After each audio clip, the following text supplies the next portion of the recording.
Hello and welcome to my channel. I'm going to be working with you on a D major scale. It's not the first octave that you can play, it is the second octave you can play, but it's the first scale you probably are going to learn on your cello, okay? And so D major. So the way I like to teach it, well, let me explain why scales.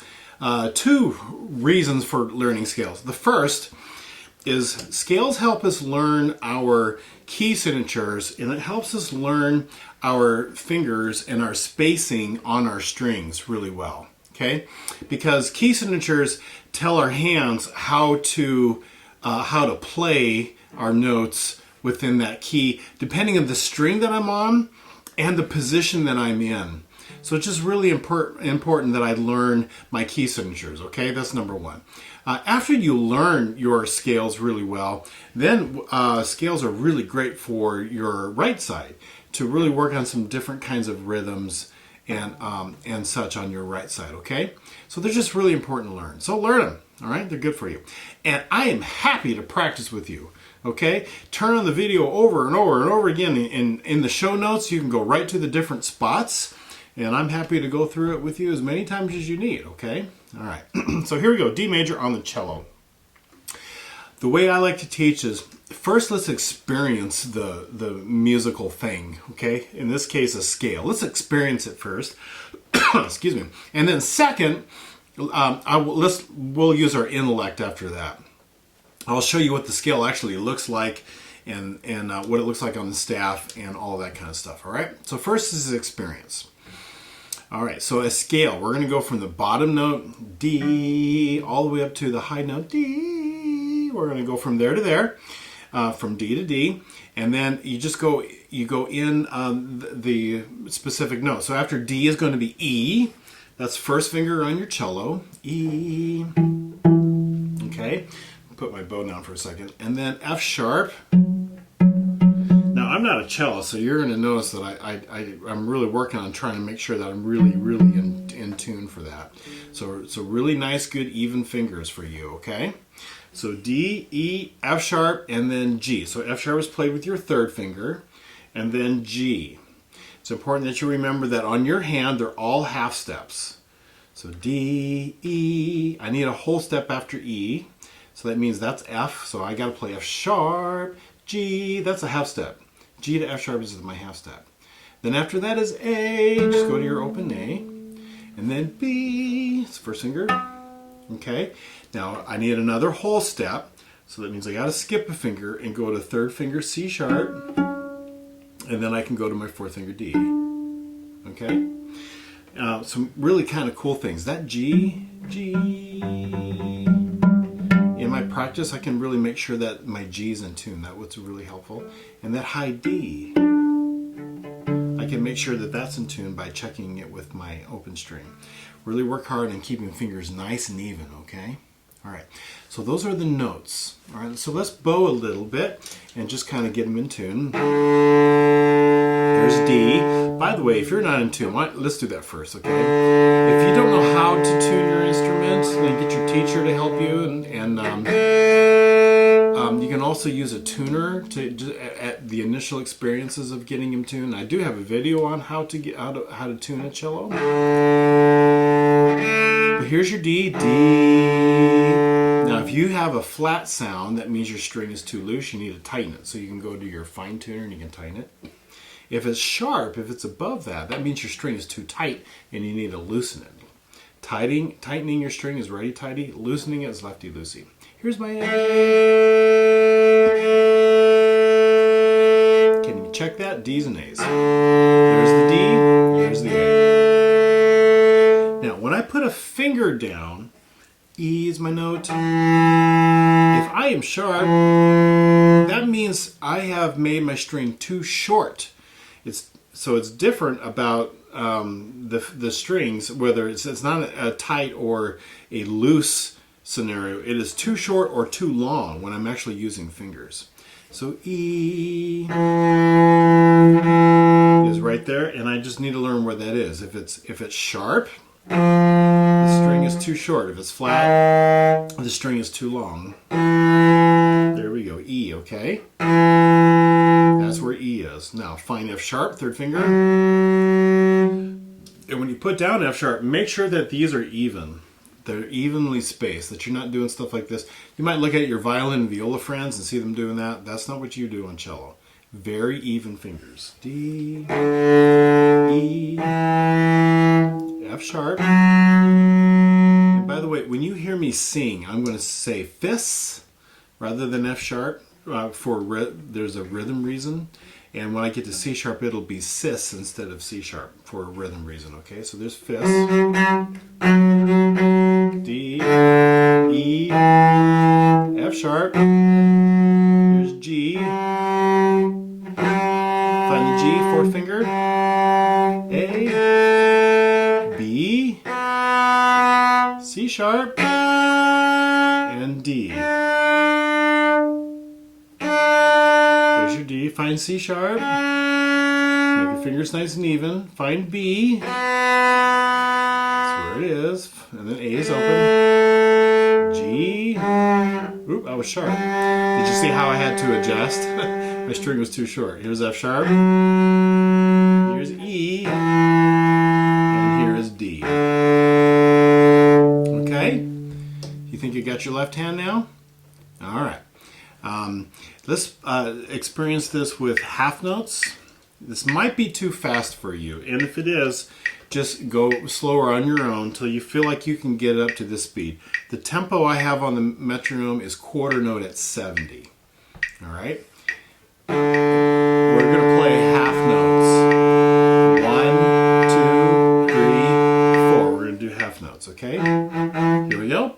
1, 2, here we go. D, E, this, G, A, B, C sharp, or cis, D. B, cis, B, A. Ooh. How's that in tune? I gotta fix that. E, D. It was really out of tune there. D, C sharp, B, A. That's better. G, C, D, C. Practicing, right? That's the importance of practicing. So those are half notes, quarter at 70. All right. Okay. Now that we've got that, let's say you've worked on this and you really have that in your ear. It's pretty good. So and you've listened to it, you've practiced. It's in your ear. You know which fingers to use. You've experienced the scale first. So now let's think about the scale. So look up here. You can see the D major scale and you can see the key signature. All right. D major uses F sharp and C sharp. It will always use F sharp and C sharp. Matter of fact, when you look at a piece of music and you see F sharp is first, C sharp is second, you can say, I think that's going to be in D major. It's possible that it's in something called B minor, but we're not there yet, so don't worry about it. Just so that you know, it can be a minor scale as well. But right now we're D major. You see that? You think, ooh, D major? Especially if you notice that the song starts on D, ends on D, going to be D major. With two sharps, F sharp and C sharp. F sharp will always be the first one. C sharp will always be the second one. Oh, so important to learn these things, okay? So that's what it looks like, the key signature. And you'll notice I don't have a time signature because I want to be able to do different rhythms. I also want to do different meters. I want to learn how it feels differently. So that's what we're going to do now. But right now, let's just watch the staff, right? So third line is the D, that's the open. Third space is E, that's going to be first finger. Fourth line is F sharp, because of my key signature, that's going to be my third finger. G is the top space, fourth finger. The top line is A, open A. Above the staff is B, first finger. First ledger line, right smack on it is C sharp, and then above C sharp is D, fourth finger. So C sharp, third finger, and fourth finger D, okay? All right, let's go slow, and let's just watch your staff. Ready, go. Here's D. D, it's good to sing too. E, fifth, be in tune. G, A, B, cis,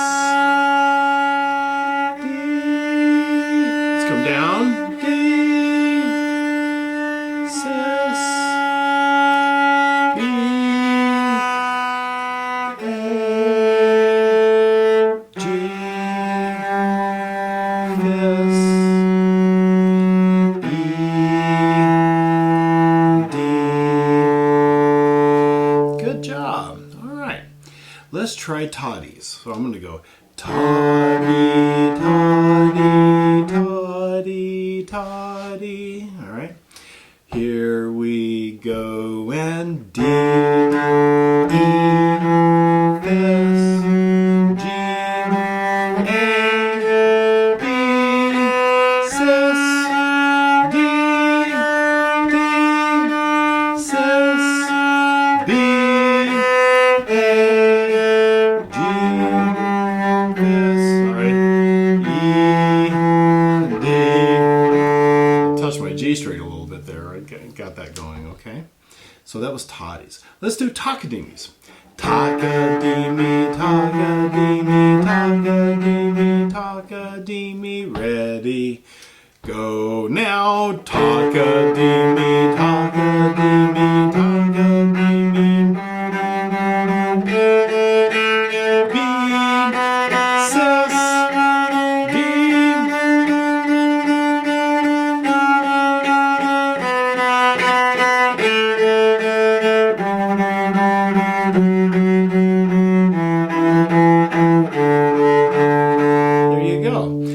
You might notice the scale is pretty simple when I just go from one finger to the next. That's called just going scale degrees, just going up them and fine. Oh, I forgot to talk about scale degrees. I'm so sorry.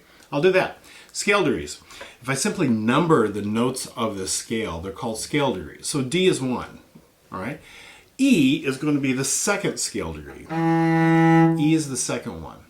F sharp is my third scale degree. It's the third note you play of the scale. Makes sense, right? G is the fourth one. A is the fifth one. B is the sixth scale degree. C sharp is the seventh scale degree. And D is the eighth, or the 1. Okay? It's the same note name. 1, I guess, down here. And the eighth one will be D, okay? But if you were doing 2 octaves, you would just call it 1 and just keep going. So anyway, that's scale degrees, all right? And so scale degrees, they're pretty simple when I just go in succession. The only spot that's a little bit tricky is go from the A, G, because I'm going from no fingers to all of my fingers. And you have it harder than violins and violas because they just go from no fingers to a third finger. You go from no fingers to a fourth finger. See, I was out of tune. I got to be ready. I said this on the other videos too. An osprey is a really cool bird that eats fish. And it can fly above the water and it's got its talons ready. And when it sees a fish, it can go get a fish. Really, it's got to be fast because fish are fast, right? And that's what an osprey, and so they got these talons. You need to be like an osprey and hovering above the water and go get it.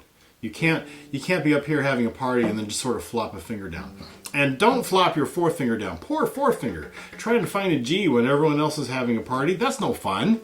Right? Everyone's got to do the work. Everyone's got to do the work to go find a G. Nobody is playing. Everybody is playing. You really train your muscles and really learn those spaces. A, G, A. See how I'm ready? See how I'm ready? I'm ready. I'm ready. And go get the no. Okay? All right. So let's do a different one. Let's go ta-dee-me, ta-dee-me. What's important on this one is you think ta. Oh, by the way, have you noticed we've done something?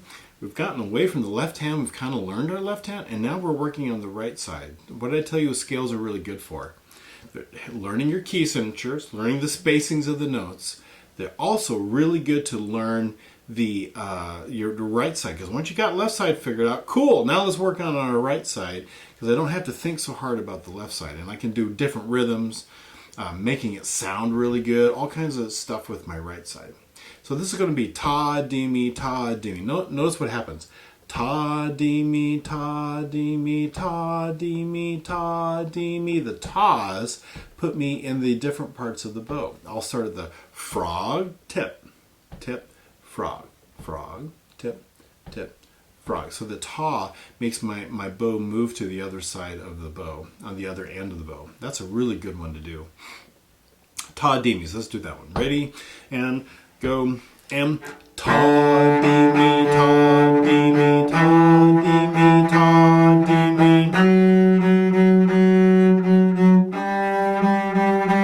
There's A's, B's, sis, ta, di, mi, ta, di, mi.